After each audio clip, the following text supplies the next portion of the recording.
Good morning, students. Today's our topic of synthesis of food other than carbohydrate. You have just learned that plants synthesize carbohydrates through the process of photosynthesis. The carbohydrates are made of carbon, hydrogen, and oxygen. Carbon, hydrogen, and oxygen, these are used to synthesize other components of food such as protein and fats. But proteins are nitrogenous substances which contain nitrogen. From where do the plants obtain nitrogen? Recall the nitrogen in the present abundance in gaseous form in the air. However, plants cannot observe nitrogen in the form in the manner. Soil has certain bacteria that convert gaseous nitrogen into a usable form and release it into the soil. These soluble forms are absorbed by the plants along with water. Also, you might have seen farmers adding fertilizers rich in nitrogen to the soil.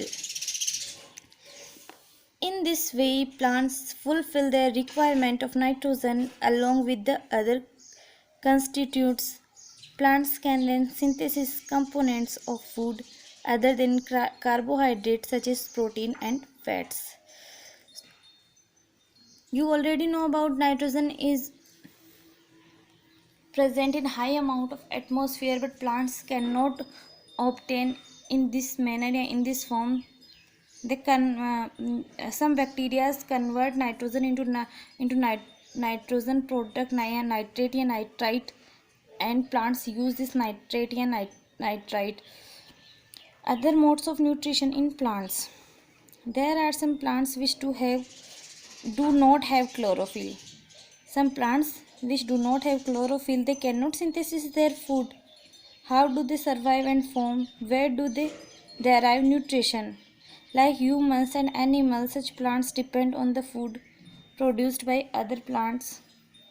They use the heterotrophic mode of nutrition.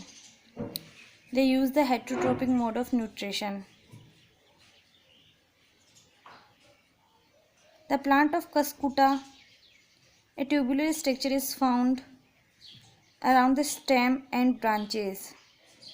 It does not have chlorophyll.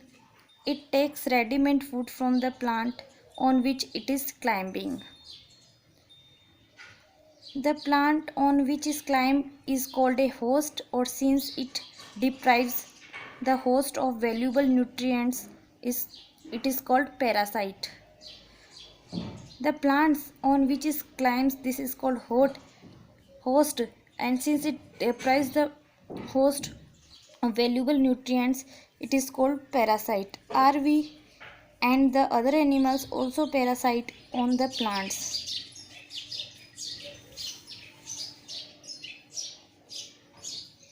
Other than insectivorous plants, the insect is digested by the digestive juices secrete in the picture.